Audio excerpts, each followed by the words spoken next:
Performance is a pretty complex subject, arguably one of the more complex subjects I've covered here. So this module requires some patience. This guide is divided into two distinct parts: tips on app performance and how to find the cause of performance issues by using profiling tools both in the simulator and on devices. Within that, I will also discuss two separate aspects of performance: speed and RAM. Those are often conflicting forces where an optimization of one is detrimental to the other. I will finish the module with an example of a performance issue I debugged in the kitchen sink a while back. But before we go into these, we need to discuss a common theme of misclassified performance problems. We would on occasion get bug reports or complaints about performance from developers who nested two scrollable containers or placed a focusable component within another one. These are UI bugs where the API is told to perform two conflicting tasks and makes the wrong choice. The result can feel like a UI that isn't responsive, but this clearly isn't a performance problem. It's crucial to check against these things and verify before going into performance tuning. We all know performance when we see it, but it boils down to a few separate types of performance issues that have radically different solutions. Before we get started, I'd like to review these 5 big concepts related to performance. This is often defined as frame rate, although I think that term makes more sense in the gaming industry. This is a very visible and much discussed issue, even though it's probably responsible for a much smaller percentage of issues in apps. The performance issue is often expressed in the feel of the app, which seems off. The app will run reasonably well and perform things fast enough, but animations and scrolling might seem jumpy.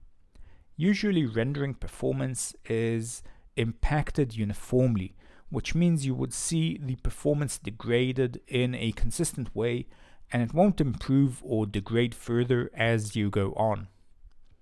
Rendering performance issues are usually really small issues. In order to reach 60 frames per second, we need to render a frame within 16 milliseconds. That means that a delay of 5 to 10 milliseconds in code can trigger a rendering performance problem. This is a far more common issue that sometimes triggers rendering issues. It generally means the business logic of the application is slowing performance. This issue occurs if you are doing too many things and don't leave enough CPU for rendering. This is generally expressed in a delay or a bounce within the app. Unlike rendering performance, this won't be uniform. A specific thing is taking a long time, and this can usually be isolated reasonably well. Logic performance issues can be solved by proper use of caching, threading. Usually delays for these sort of issues can be in the seconds region, and impact would be very noticeable. An app that allocates and discards memory can trigger a performance penalty with GC thrashing. It can also cause cache clearance, which will impact CPU performance further. Cache clearance means that elements that we store in cache to increase performance are discarded due to low memory.